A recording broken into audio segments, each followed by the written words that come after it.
Já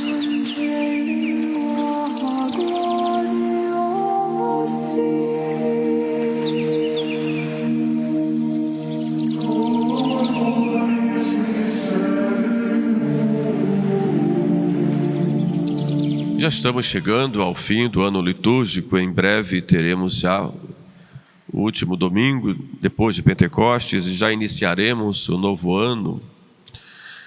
E a igreja nos chama a refletir um pouco hoje a respeito da nossa realidade como filhos da igreja. Igreja como um rebanho do qual Jesus é pastor, como uma rede lançada ao mar, que colhe toda espécie de peixes, também como um campo onde o Senhor semeou o trigo e o inimigo semeou o joio. E é dentro desse contexto que hoje a igreja nos coloca as leituras para a meditação.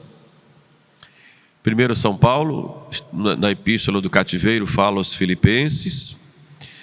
E depois, os dois milagres que ouvimos, da cura da mulher que sofria de fluxo de sangue há 12 anos e a ressurreição da filha de Jairo, a menina novinha, em casa tinha acabado de falecer. Vejamos o primeiro ponto, tratando da epístola. São Paulo chama atenção para os filipenses e fala chorando, para que não desse atenção, tivesse cuidado com aqueles que se comportam como inimigos da cruz de Cristo. Dentro do campo da igreja há santos e pecadores. Na verdade, nós fomos todos santificados pelo batismo e pelos sacramentos, e o pecado entra na nossa história para nos estorvar como uma pedra de tropeço para nós. O problema é que muitas vezes nós nos deixamos levar pelo pecado e nos tornamos não só inimigos de Deus, como também nós damos mau exemplo para os nossos irmãos. E São Paulo então começa chamando a atenção deles: tornai-vos meus imitadores e observai aqueles que agem como nós. A igreja tem muitos santos para serem nossos exemplos. A igreja até canoniza alguns deles e nos mostram que suas virtudes vividas em grau heróico nos provam que é possível para nós sermos santos. Todos têm como exemplo o próprio Cristo, e é São Paulo que nos fala disso: sede meus imitadores como eu sou de Cristo, tende vós os mesmos sentimentos que teve Jesus Cristo, que, sendo Deus, tomou a forma de servo e fez-se obediente até a morte e morte de cruz. Então, ser imitador de Cristo é configurar-se a Ele na humildade, na obediência, até a cruz. Por isso Deus o exaltou, completa São Paulo: mas sede meus imitadores. Sede imitadores de Cristo, imitadores dos santos. Mas como são esses falsos cristãos que estão no nosso meio? Primeiro, defendem doutrinas falsas, abusam da liberdade que Deus deu, arrastam numa vida cheia de vícios, fazem as pazes com o pecado e muitas vezes se ufanam deles, deixam de se levar pela vida sensual e têm, diz São Paulo, por Deus o próprio ventre. Gloriam-se daquelas coisas de que deveriam se envergonhar e por isso são inimigos da cruz de Cristo. Muitos se dizem católicos, mas vivem como pagãos. E nós corremos esse risco também, se nos deixamos levar por falsas doutrinas ou falsas ideias, ou se nós nos deixamos levar pelos nossos vícios. Todo cristão deve ser um soldado. A crisma, o sacramento da crisma, nos tornou soldados de Cristo. E como soldados nós temos que lutar. Lutamos contra o demônio que nos tenta, que nos perturba, que tem ódio de nós, que tem inveja de nós. Lutamos contra o mundo que nos envolve de tal forma Se nós nos deixarmos levar por ele, nós nos tornamos inimigos de Cristo. Lutamos também contra a nossa própria carne, ferida pelo pecado. E lutemos. Nunca desistamos da luta. Sejamos verdadeiros cristãos. São Paulo diz na epístola de hoje: conversatio vestra in celis est. A nossa conversação está nos céus, traduzindo assim ao pé da letra. Ou somos cidadãos do céu, como se costuma traduzir. Somos chamados a viver na graça e na verdadeira alegria. Somos chamados à santidade. E Santo Agostinho nos diz que a natureza ferida pelo pecado gera cidadãos da cidade terrena, mas a graça que liberta do pecado, ela gera cidadãos para a cidade celeste. Nós fomos libertos do pecado pela graça que recebemos no batismo. E se caímos, essa libertação vai continuando nos sacramentos, sobretudo no sacramento da penitência. E essa graça vai sendo renovada a cada sacramento. Podemos dizer, a cada momento de encontro, de amizade com Deus. Nós somos cidadãos dos céus. Por isso devemos viver na esperança da transfiguração dos nossos corpos, diz São Paulo. Esperamos que Cristo venha e nos transfigure.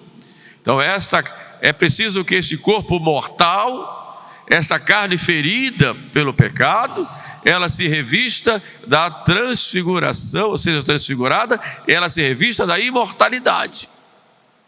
Isso Cristo fará. Por isso nós temos que lutar contra o demônio, contra o mundo e contra a carne. Usamos a arma da vigilância, da oração e dos sacramentos. A vigilância para não nos expormos às ocasiões de pecado. Vigilância até para a nossa imaginação, vigilância para nós mesmos diante das nossas atitudes interiores, além da vigilância que devemos ter para nos colocarmos em situações em que a derrota será certa. Oração que nos alimenta nesta amizade com Deus. E por fim, os sacramentos, que são sinais sensíveis e claros da graça de Deus. Sejamos santos. Se não somos santos, não há nem razão de viver, porque fomos criados para isso. O Evangelho nos mostra aí um primeiro caminho para chegarmos a essa perfeição e essa santidade. Mas muitas vezes não seguimos esse caminho. Os dois milagres unidos, a cura daquela mulher que sofria de fluxo de sangue e a ressurreição da filha de Jairo, tem como chave de compreensão espiritual a fé. A fé que toca. Santo Agostinho nos diz que a fé é ter as mãos para tocar, ainda que os olhos não vejam. Então eu vejo pela luz da fé. Eu creio com os olhos da fé. Toco em Jesus com os olhos da fé. A fé que deve ser, em primeiro lugar, humilde. E aí a fé é sempre uma resposta nossa ao Deus que se revela e que vem a nós, que nos procura. A fé humilde que nos aproxima de Jesus, que nos leva a seu encontro. Quanto mais humildes te fizeres, diz o mesmo Santo Agostinho, tanto mais Deus se volta para ti. Deus não resiste um coração humilde. Quando nós nos abaixamos, reconhecemos nossa pequenez, de que não somos nada, Deus não resiste e se volta para nós. Deus, diz o profeta rei Davi, Deus não despreza um coração contrito e humilhado. Ele se volta para nós. E aquela mulher, diz São João Crisóstomo, não foi o toque no manto que produziu o milagre, mas foi a fé que brotou do coração como resposta ao poder de Cristo. Então é preciso ter humildade. Essa é a primeira condição para nos configurarmos a nosso Senhor, que humilde, humilhou-se a si mesmo. Como disse no início, fez-se obediente até a morte. Mas essa fé deve ser também perseverante. Aquela mulher vai no meio da multidão, com coragem, mas perseverando.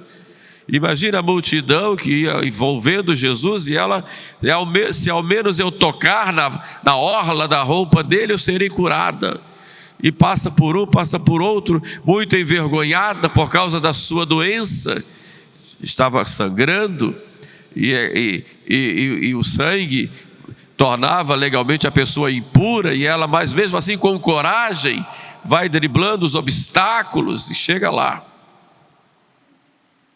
O mundo nos apresenta muitos obstáculos para a nossa fé. O mundo nos apresenta muitas barreiras para vivermos com o nosso Senhor. O mundo nos condiciona a pensamentos e atitudes e a comportamentos que nos afastam de Deus. Por isso temos que ter muito cuidado de perseverar, mesmo diante de um mundo pagão em que nós vivemos, de uma sociedade que já foi católica outrora e que abandonou a Deus, de uma sociedade que não valoriza mais a vida humana, não valoriza mais a família, não valoriza a pureza, não valoriza a modéstia, de uma sociedade que não valoriza mais a própria fé como entrega a Deus, uma sociedade que valoriza mais o prazer, que vale mais o poder a todo preço, que valoriza mais o dinheiro como seu Deus. E é nessa sociedade corrompida que nós vivemos, e muitas vezes essa corrupção entra até no nosso meio. Esta sede desordenada de prazer, de poder e de dinheiro. E nós temos que driblar tudo isto. Para servir a Deus, é preciso ter uma fé perseverante e não nos deixarmos levar pelo mundo ou pela opinião das pessoas. Temos que ter consciência clara do que é servir a Deus e a igreja, porque se formos seguir a opinião dos outros, nunca vamos satisfazer ninguém, porque as pessoas vivem brigando o tempo todo, discutindo, cada um querendo impor sua opinião, muitas vezes buscando fundamentações que não fundamentam nada, mas só para garantir o seu ponto de vista. Nós vivemos hoje, inclusive dentro da igreja, a era do livre exame, que a igreja condenou em Lutero, mas todo mundo se acha teólogo, filósofo, todo mundo. E sua palavra é a última. E o mundo está assim, não só dentro da igreja, fora também. Cada um tem seu modo de crer, de viver, e quer impor isso aos outros. E se nós não temos uma linha clara, uma fidelidade a Deus, fidelidade à igreja, aquilo que a igreja sempre ensinou, e uma obediência clara a vontade de Deus expressa na igreja, nós vamos ficar perdidos. Vamos para um lado e para o outro. E agora estou aqui, agora estou ali. Por isso é importante esta fidelidade. no meio de um mundo cheio de obstáculos e cheio de confusão, é preciso termos uma linha. E esta linha é a linha da igreja. Aquilo que a igreja sempre ensinou. Sempre ensinou. E que não muda. Por isso devemos perseverar. E a perseverança acontece a cada dia. Ninguém persevera assim de uma vez. É por hoje. Hoje eu vou perseverar. E aquela mulher nos dá esse exemplo. No meio de uma multidão que se esbarrava para um lado e para o outro, ela vai. E foi muito significativo que no meio daquela multidão, quantas pessoas certamente tocaram na veste de Jesus. Mas Jesus se dirige àquela mulher e diz: tem confiança, filha, tua fé te salvou, tua fé te curou. Porque muitos tocam em Cristo, mas não tocam. Tocam só exteriormente, mas não tocam em Cristo lá dentro do coração. E esse tocar em Cristo é pela fé. E é pela fé com obras, pela fé com a caridade. Senão não toca. É com a vida que se toca em Jesus. Com a vida.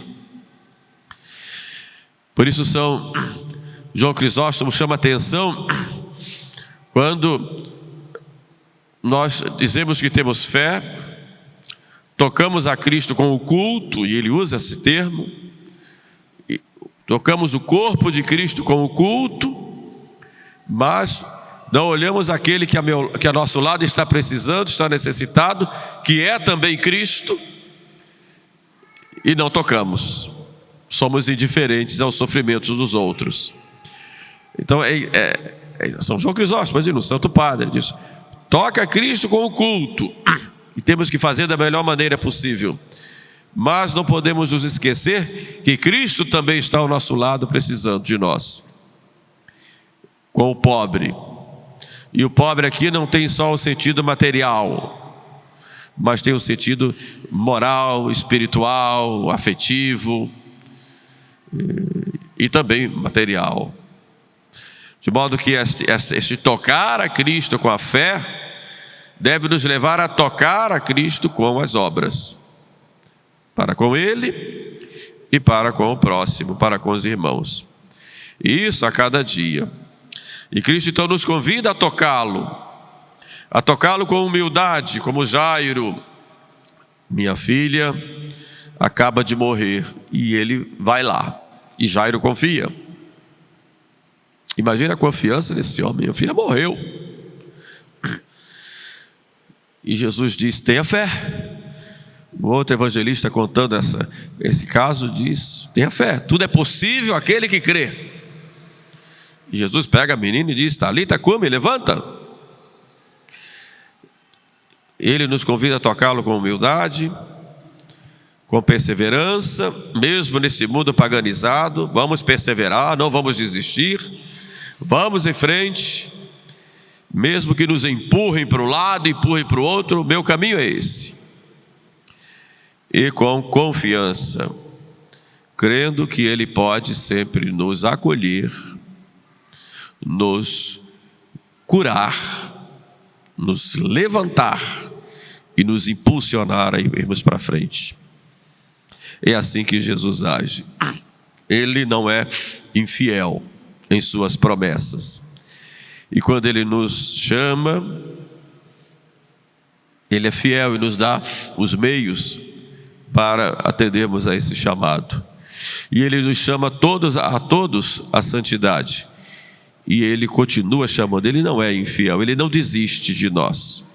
Então vamos com coragem, com ânimo, com confiança, com entrega, mas vamos também com as nossas atitudes, muitas vezes difíceis de fazer, devido ao nosso comodismo, devido aos nossos medos, devido à nossa preguiça, à nossa assédia. Vamos nos levantar e vamos. Nosso Senhor está conosco. Peçamos à Santíssima Virgem Maria que interceda por nós, que nos impulsione, nos leve nos braços. Estarmos no coração de Jesus, vamos pelo coração de Maria. Indo a Maria, vamos a Jesus. E assim, com a proteção da nossa mãe, e com o seu afago, e com o seu envolvimento, nós vamos vencer. Tenhamos confiança. A fé vai sempre nos curar. Louvado seja nosso Senhor Jesus Cristo.